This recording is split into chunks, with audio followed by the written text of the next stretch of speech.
कि अब प्रजातंत्र को बचाने की ज़रूरत है। किस तरह से मजाक बना दिया चुनाव का कि एक चुनाव होने के बाद वो स्ट्रांग रूम में मशीनें रखी हुई हैं, फिर एक अचानक से गाड़ी निकलती है, उसे कचरे में लोग अचानक रोक लेते हैं और उस गाड़ी में ईवीएम मिलती है। कभी सुनने में आता है कचरे के डब्बे में ईवीएम मशीन रखी हुई है।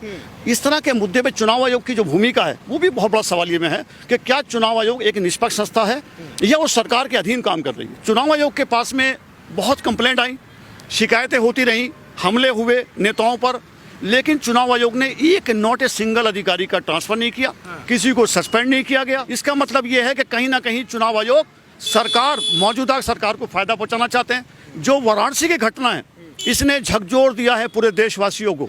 चुनाव में सुबह जो मशीनें खुलनी शुरू होंगी उसका 12 बजे से 1 बजे तक बिल्कुल निर्णायक निर्णय कर देना चाहिए। उसमें डिले नहीं होना चाहिए, जैसे खबरें आ रही हैं कि जहां जहां बीजेपी हारती है वहां पर आप डिले कर दो। और उसको लेकर के वो गाड़ी में एक मशीन जाती है, जब पकड़ी जाती है तब कहते हैं कि ये ट्रेनिंग के लिए जा रही थी, ये वो मशीन नहीं है जो पोलिंग के लिए थी, ये अलग से थी। क्या ऐसा प्रोविज़न है?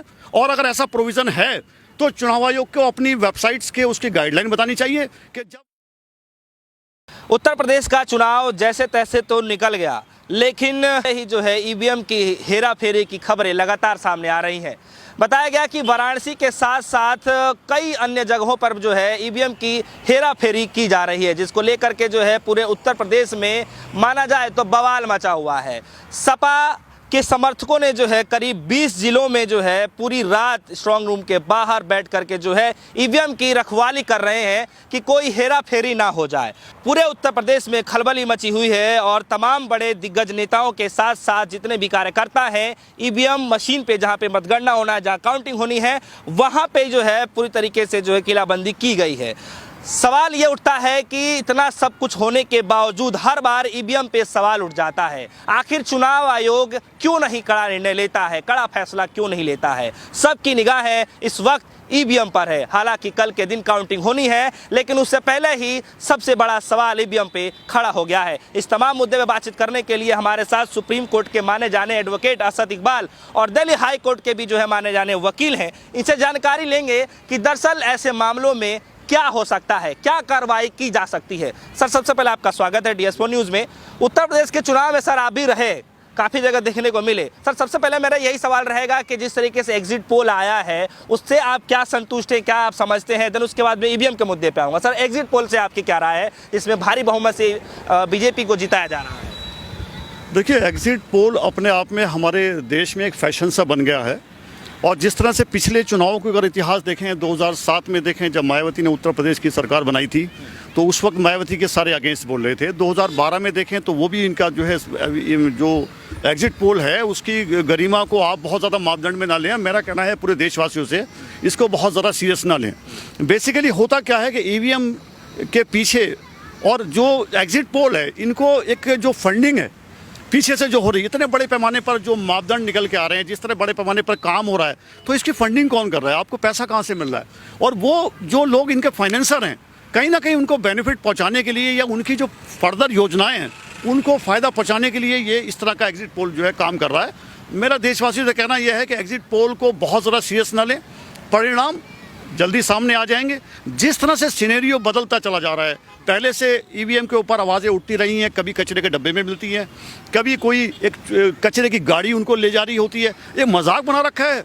ये देश प्रजातंत्र देश है और यहाँ पर प्रजातंत्र को बचाने के लिए सारी शक्तियों को एक होना चाहिए। मैं समझता हूँ कि जो जुडिशरी है, जो हमारी सुप्रीम कोर्ट है, मैं पूरी दुनिया में उसकी गरिमा को बहुत सर्वोपरि देखता हूँ। हमारे जब जब मुसीबत का समय आया है सुप्रीम कोर्ट ने उसकी रक्षा की है। और आज भी अगर ईवीएम के मुद्दे को देखा जाए और चुनाव आयोग की जो भूमिका रही है इस चुनाव में पर्टिकुलर, उसने चुनाव आयोग के पास में बहुत कंप्लेंट आई, शिकायतें होती रहीं, हमले हुए नेताओं पर, लेकिन चुनाव आयोग ने एक नॉट ए सिंगल अधिकारी का ट्रांसफर नहीं किया, किसी को सस्पेंड नहीं किया गया, किसी के थाने के दरोगा के खिलाफ कोई एक्शन नहीं किया गया, जो प्रभारी हैं चुनाव आयोग के उनके खिलाफ कोई एक्शन नहीं किया गया। इसका मतलब ये है कि कहीं ना कहीं चुनाव आयोग मौजूदा सरकार को फायदा पहुंचाना चाहते हैं। जो वाराणसी की घटना है इसने झकझोर दिया है पूरे देशवासियों को। अगर आप उठा के देखें कि किस तरह से एक डीएम साहब कह रहे हैं कि ये जो मशीनें थी ये वो भी एक बंद गाड़ी में, कचरे की गाड़ी में, नॉट प्रॉपर जो चैनल था वो अडॉप्ट किया गया और उसको लेकर के वो गाड़ी में एक मशीन जाती है, जब पकड़ी जाती है तब कहते हैं कि ये ट्रेनिंग के लिए जा रही थी। ये वो मशीन नहीं है जो पोलिंग के लिए थी, ये अलग से थी। क्या ऐसा प्रोविज़न है? और अगर ऐसा प्रोविज़न है तो चुनाव आयोग को अपनी वेबसाइट्स के उसकी गाइडलाइन बतानी चाहिए कि जब वह वोटिंग हो जाएगी और वोटिंग होने के बाद काउंटिंग की प्रैक्टिस के लिए उन्हें ट्रेनिंग कराने के लिए हमें कुछ मशीनें चाहिए हों, वो हर डिस्ट्रिक्ट में होना चाहिए। ये सवाल किसी ने नहीं पूछा।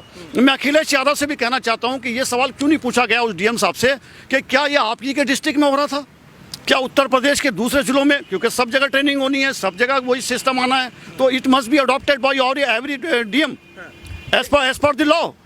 लेकिन सर सवाल यहाँ पर सर ये भी तो उठ जाता है ना, क्योंकि ईवीएम जो है, ईवीएम जब भी जाता है तो लोग बात सवाल उठाते हैं कि कभी ना कहीं जैसे कोई भी चुनाव होता है तो ईवीएम को लेकर सवाल निशान हमेशा रहता है कि उस पर सुरक्षा के घेरों में जाना चाहिए। कभी ऐसा नहीं कि कहीं उधर ईवीएम पकड़ा गया, आज उधर ईवीएम पकड़ा गया, तो तमाम सवाल उठते हैं। आपका क्या लगता है कि क्या वाकई में सुरक्षा के घेरों में जाना चाहिए था ये पूरा ईवीएम मशीन? देखिए, जिस तरह से यूरोप और अमेरिका में पहले भी ईवीएम को लेकर सवाल उठे गए हैं, वहाँ पर लगभग ये जगह जगह यूरोप में और यूएसए में इसको समाप्त किया गया है। तो ये भारत के अंदर भी बहुत बड़े पैमाने पर आवाज़ उठती रही है कि ईवीएम को हटाया जाना चाहिए। लेकिन जो सरकार अभी 2014 से मौजूद है, वो सरकार किसी स्टेट में चुनाव कराती है तो वहाँ पर लगता है कि उसको विश्वास दिला देते हैं कि नहीं, ईवीएम के ऊपर बात क्यों नहीं कर रहे हो, जब विपक्ष कहीं ना कहीं सामने आ जाता है। तो विपक्ष जिस बड़े पैमाने पर पिछले काफ़ी समय से ईवीएम को लेकर 2014 से बात कर रहा था, वो शांत हो जाता है। तो कहीं ना कहीं मैं समझता हूँ इसमें सुप्रीम कोर्ट को सुमोटो लेना चाहिए, जाँच होनी चाहिए कि क्या यह ईवीएम वाकई विश्वास के योग्य है, क्या फर्दर हमारी जो प्रजातंत्र है कहीं उसकी जड़ें ना हिल जाएं। जिस तरह से देश के अंदर ये माहौल पैदा हो गया है, लोगों में अविश्वास पैदा हो गया है, तो क्या ये प्रजातंत्र जो 1947 में हमारे नेताओं ने जो आज़ादी की जंग लड़ी थी और उसके बाद एक बहुत सुंदर एक हमारा जो देश बनाया था और इसका जो संविधान है वो दुनिया के सर्वश्रेष्ठ संविधानों में है, क्या उसको मजबूत बनाए रखना और उसकी गरिमा को बनाए रखना क्या ज़रूरी नहीं है? क्या प्रजातांत्रिक देश होने के नाते हमारी जुडिशरी की जिम्मेदारी बनती है? और मैं समझता हूँ देश के हर उस व्यक्ति की जिम्मेदारी बनती है जो प्रजातंत्र में यकीन करता है, उसको आगे आना चाहिए। अखिलेश यादव, मैं किसी पार्टी का समर्थक नहीं हूँ, लेकिन अखिलेश यादव के इस वर्जन के मैं सपोर्ट करता हूँ कि अब प्रजातंत्र को बचाने की ज़रूरत है। किस तरह से मजाक बना दिया चुनाव का कि एक चुनाव होने के बाद वो स्ट्रांग रूम में मशीनें रखी हुई हैं, फिर एक अचानक से गाड़ी निकलती है, उसे कचरे में लोग अचानक रोक लेते हैं, उस गाड़ी में ईवीएम मिलती है। कभी सुनने में आता है कचरे के डब्बे में ईवीएम मशीन रखी हुई है। इस तरह के मुद्दे पे चुनाव आयोग की जो भूमिका है वो भी बहुत बड़ा सवालिये में है कि क्या चुनाव आयोग एक निष्पक्ष संस्था है या वो सरकार के अधीन काम कर रही है। अच्छा असद इकबाल जी, एक सवाल यहाँ पे ये भी उठ जाता है, क्योंकि जब लोग घरों से निकलते हैं, मतदान करने जाते हैं, वोट भी देते हैं, और ऐसे हालात जब सबके सामने पैदा हो जाए कि उनका वोट भी जो है सुरक्षित नहीं है, जिनको देना चाहते हैं वो वहाँ तक नहीं पहुँच पा रहा है, बीच से ही गायब हो जाए, अगर लोगों के मन में असमंजस आना शुरू हो जाए, सवालिया निशान बनना शुरू हो जाए, तब ऐसे हालातों में लोगों के मन में क्या स्थिति पैदा हो सकती है? देखिए, मौजूदा सरकार ने ये तय कर लिया है कि बाई हुक एंड कुक सत्ता हासिल करनी है। अभी तो ऐसे ही लग रहा है कि किसी भी रूप में, किसी भी तरीके से, चाहे लोगों की भावनाओं को भड़का के हो, चाहे किसी धार्मिक, जो हमारे हर व्यक्ति हमारे देश का धार्मिक व्यक्ति है, उसकी धर्म के अंदर जो उसके मन में एक सजोए हुए है अपने भगवान की, अपने पूज्य जो उसके अंदर एक जो तस्वीर है उसका इस्तेमाल करके की जाए, या उसकी जो उसके इमोशंस हैं उनको कैश किया जाए, या किसी पावर का इस्तेमाल किया जाए, पैसे का इस्तेमाल किया जाए, चुनाव आयोग का इस्तेमाल किया जाए, लेकिन सत्ता चाहिए। ये हमारे प्रजातंत्र के लिए बहुत घातक है। आने वाले समय में जब जनता में, आप देख रहे हैं, मैं भी काफ़ी ज़िलों में गया हूँ, काफ़ी विधानसभा चुनाव में मैंने देखा है, लोगों से बात किया है, तो लोगों में कहीं ना कहीं एक रूपता नहीं थी। लेकिन एग्जिट पोल को अगर आप देख रहे हैं तो ऐसा लग रहा है जैसे आंधी हो, तूफान हो, जैसे पूरे देश के अंदर कोई एंटी कमजेंसी कोई रिपोर्ट है ही नहीं। ऐसा लगता है सरकार के फेवर में सारे लोग हैं। किसान 1.5 साल से मुद्दे पे बैठे रहे सड़कों पर, क्या ये मुद्दा नहीं था?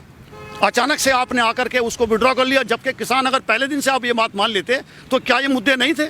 बड़े पैमाने पर देश की जो आबादी है, 70% आबादी किसान है, तो वो किसानों का कोई मुद्दा नहीं था। ऐसा कैसे हो सकता है कि मुद्दे ना हो, एग्जिट पोल में वन साइड चुनाव में दिखाया जा रहा हो, जबकि दूसरी पार्टियां हैं इस देश के अंदर, जो भी पार्टियां हैं वो सारी पार्टियां, 1-2 पार्टी को छोड़ दिया जाए, असदुद्दीन ओवैसी की अगर एम को छोड़ दिया जाए, तो मैं समझता हूँ सारी पार्टियां देश के बहुमत द्वारा प्रतिनिधित्व की जाती हैं, चाहे अखिलेश यादव हो, योगी आदित्यनाथ हो, कांग्रेस के राहुल गांधी हो, या दूसरी पार्टियां जो प्रदेश में छोटे छोटे दल हैं, वो सारे दल कहीं ना कहीं कोई यादव है, कोई ब्राह्मण है, कोई ठाकुर है, कोई प्रजापत्र है, सब अपने अपने समाज को लेकर के एक दल बनाए हुए हैं। तो क्या ये प्रजातंत्र नहीं है?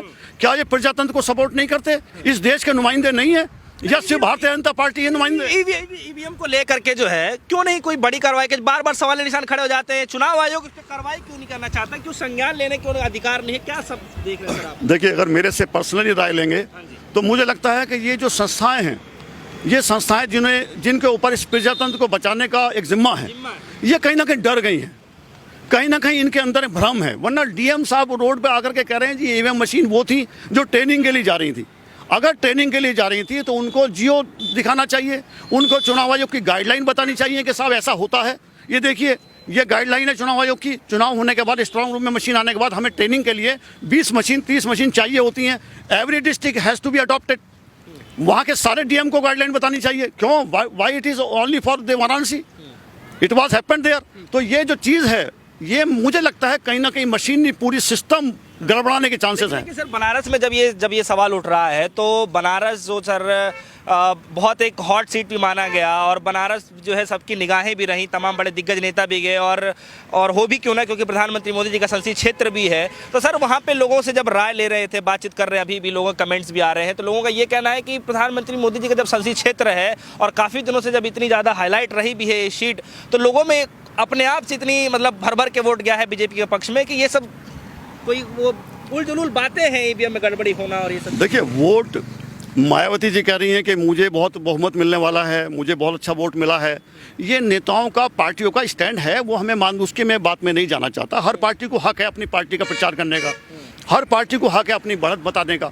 वो मुद्दा तय करती है जनता, और जनता आपके 5 साल के कार्यकाल को देखती है। आपने 5 साल अगर जनता के फेवर में काम किया है, विकास का काम किया है, लोगों की जो संभावनाएं थी उस पर पूरी उतरे हैं आप, तो आपको वोट मिलने का अधिकार है। वो जनता तय करती है। लेकिन जब आप पोलिंग बूथ पे गए थे, आपने जा के देखा, गाँवों में देखा, शहरों में देखा, चाय की दुकानों पर देखा, लोग किस तरह से सरकार के विरोध की बात कर रहे थे।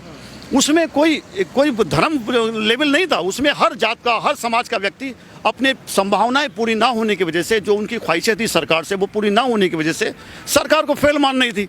तो इतना बड़े पैमाने पर वोट कहाँ से आ गया? अगर आप ये कहते हो कि ये बिल्कुल हमारे सपोर्ट में सारा है, तो ये कहाँ से आ गया? अगर ऐसा है तो क्या जरूरत पड़ी थी ये स्ट्रांग रूम से मशीनें निकल के पकड़ में आ रही हैं? और इसकी वजह आप देख रहे हैं कितना अविश्वास पैदा हो चुका है कि हर जिले से खबर आ रही है कल से कि लोग घेरा ले लिया है, लोग अधिकारियों की गाड़ी अंदर नहीं जाने दे रहे। स्ट्रांग रूम में जहाँ मशीनें रखी है उनसे कह रहे हैं आप पैदल जाएंगे और पैदल वापस आएंगे, आप गाड़ी बाहर छोड़ दीजिए। कितना अविश्वास पैदा कर दिया गया। अगर ऐसे में जब अविश्वास होगा तो ये जो रिवोल्ट है, ये जनता है, जनार्दन है। आप दूसरे यूरोप के कंट्री को देख लीजिए, आप ईस्टर्न कंट्रीज को देख लीजिए, सेंट्रल एशिया को देख लीजिए, वहाँ अब से पहले 100 साल का इतिहास देख लीजिए, फ्रांस के राजाओं का देख लीजिए, जब लुइस 15 और 16 हुआ करते थे 16th सेंचुरी और 17th सेंचुरी में। तो अगर आपने इतिहास पे ध्यान दिया हो तो इतनी ज़्यादा जो ज़बरदस्ती है वो जनता के साथ नहीं चल सकती। भारत एक प्रजातंत्र देश है, एजुकेशन बहुत बड़े लेवल पर यहाँ बढ़ती चली जा रही है, लोग एजुकेटेड होते चले जा रहे हैं। अब पिछले समाज से वो निकलना चाहते हैं, बुराइयों से निकलना चाहते हैं, विकास की तरफ बढ़ना चाहते हैं। हम सेंट्रल एशिया के कंट्री नहीं बनना चाहते। चलिए, तो सर अब ये मान लिया जाए, क्योंकि लोगों का ये भी कहना है कि जब से ये एग्जिट पोल आया तभी से सुगबुगाहट ज़्यादा तेज हो गई है, ईवीएम पे कभी तान तोड़ देंगे, कभी किसी और चीज़ पे तान तोड़ देंगे। क्या आप भी ऐसा मानते हैं? बिल्कुल।